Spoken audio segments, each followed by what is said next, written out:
What's up, Steelers Nation? Welcome back to the channel where we break down everything happening in the world of black and gold. Today, we're diving into some fresh buzz that's been swirling around Pittsburgh, rumors about a possible move for DK Metcalf, the superstar wide receiver from the Seattle Seahawks.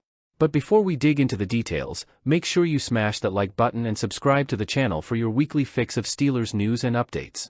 It really helps support the content and keeps us going. Now, let's get right into it. Alright, let's set the scene. The NFL trade deadline is closing in, and teams around the league are scrambling to strengthen their rosters for a playoff push. Among them, our Pittsburgh Steelers have been actively exploring their options, particularly when it comes to adding more firepower at wide receiver. The latest name on their radar? None other than the electrifying DK Metcalf. Metcalf's absence in Week 9 due to a knee injury has sparked curiosity, with some analysts speculating that the Seahawks might be open to moving him if the right deal comes along. Adam Schefter of ESPN reported that the Steelers are searching for any and all receiving options to boost their offense. But before you get too excited, Steelers Nation, here's the catch. Schefter also noted that it seems unlikely for Pittsburgh to land a high-profile talent like Metcalf. During a recent appearance on the Pat McAfee show, co-host Tone Diggs put Schefter on the spot, asking him point-blank about the Steelers' interest in Metcalf. Schefter's response? "That's a curveball I didn't see coming. I haven't heard anything about DK Metcalf. This is the first I'm hearing of it." Translation? While the buzz around Metcalf is intriguing, it may just be smoke without fire. This season, the Steelers' front office has been relentless in its search for receiving talent. The team was linked to big names like Brandon Ayuk and Davante Adams, but neither of those deals materialized. With the clock ticking and options dwindling, will the Steelers be able to pull off a last-minute move that makes an impact? Despite missing out on top-tier wideouts, the Steelers have proven that they're not ready to fold. This team is all about grit and grinding through challenges, a philosophy that's been evident in their offensive strategies so far. Darnell Washington and Pat Freiermuth have stepped up as key contributors, showcasing the Steelers' versatility in the passing game. Add to that the running back trio of Jaylen Warren, Najee Harris, and Cordarrelle Patterson, who have provided much-needed balance with their rushing attack, and you've got an offense that's showing signs of life for the first time since Big Ben retired. Now, let's play devil's advocate and imagine a world where the Steelers do manage to snag DK Metcalf. How would he fit into the current system? Metcalf is a physical freak. His combination of size, speed, and strength would make him a nightmare for any secondary in the NFL. Pairing him with George Pickens would instantly create one of the most formidable wide receiver duos in the league. Imagine defensive backs having to cover both deep threats while also accounting for Freiermuth over the middle and the ground game led by Harris and Warren. That's the kind of offensive versatility that could push Pittsburgh from playoff hopefuls to serious contenders. But there's a reason these blockbuster trades don't happen often. Metcalf's price tag would be steep, not just in terms of draft capital but also salary cap implications. The Steelers would need to maneuver their finances carefully to make a deal work, and that's a big ask mid-season.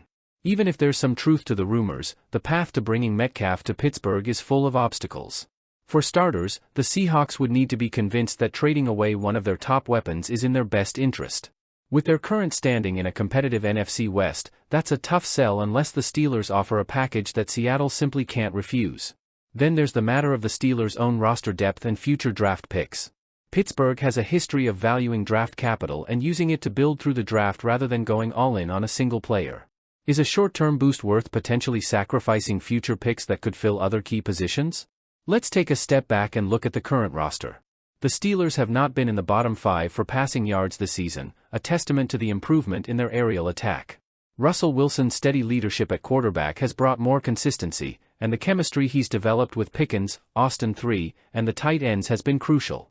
If a deal for Metcalf doesn't happen, can this group carry the team through a tough remaining schedule? It's worth noting that while Metcalf would be a game-changer, the Steelers' success doesn't rest solely on one player. The growth of younger receivers and the creativity in play calling will be just as important.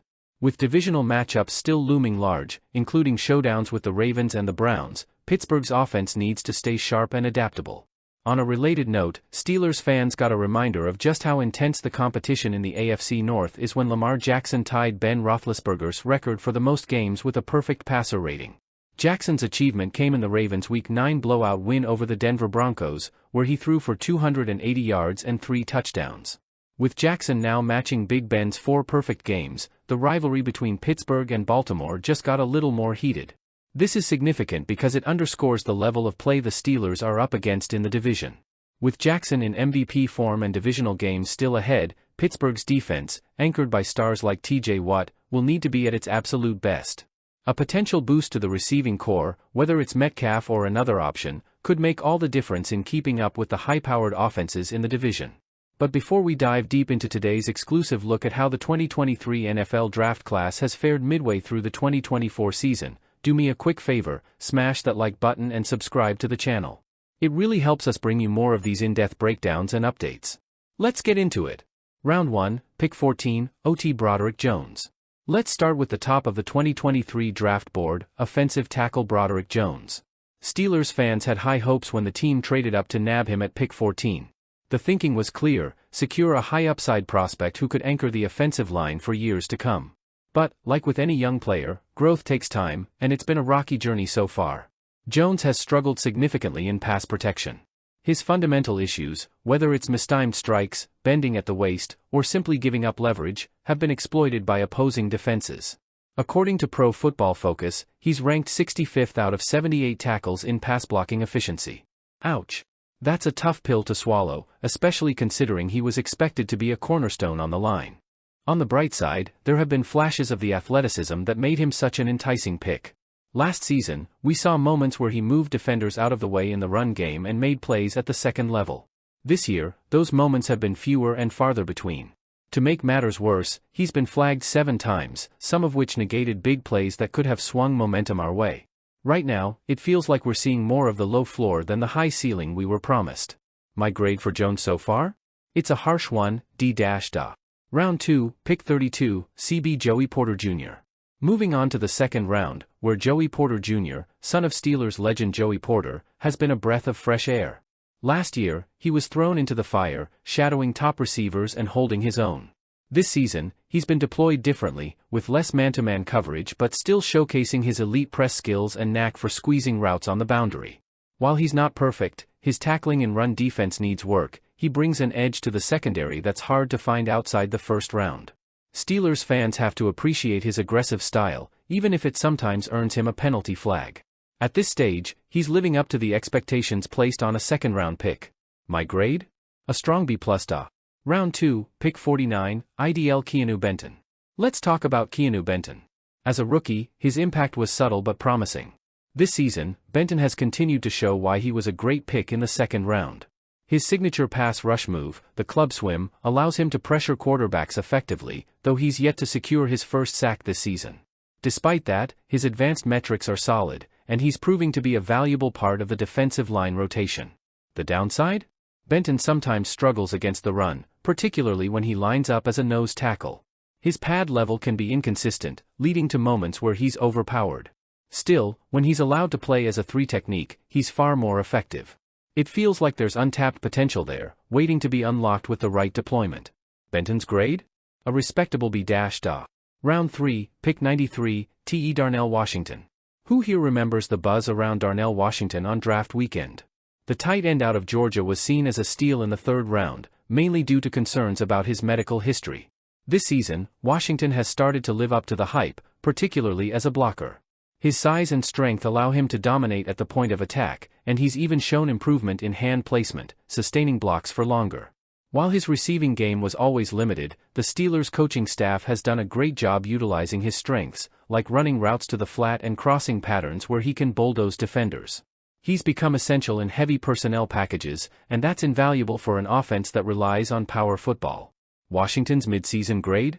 A solid B. Round 4, Pick 132, Edge Nick Herbig.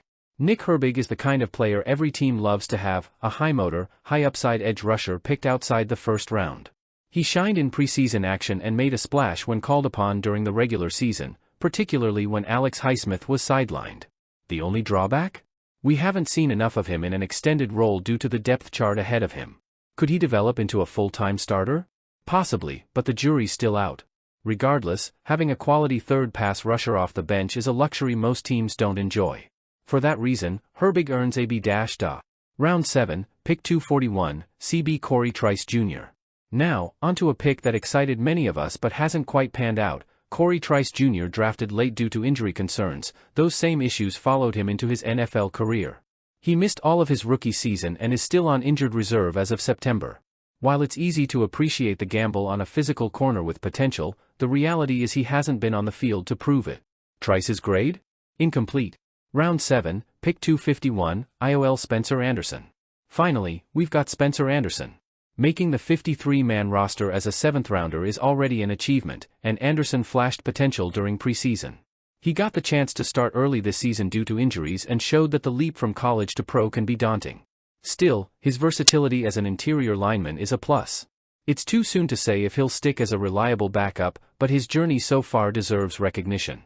So, Steelers Nation, here's the big question: should the Steelers go all in for a player like DK Metcalf, or stick with the squad they have and keep building chemistry?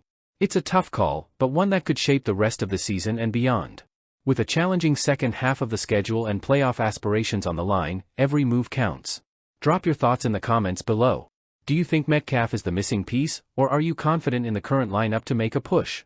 Don't forget to like this video and, if you haven't already, hit that subscribe button for more updates, analysis, and everything Steelers. Thanks for watching, and as always, here's to hoping we keep that Steelers pride rolling strong. Let's go Steelers!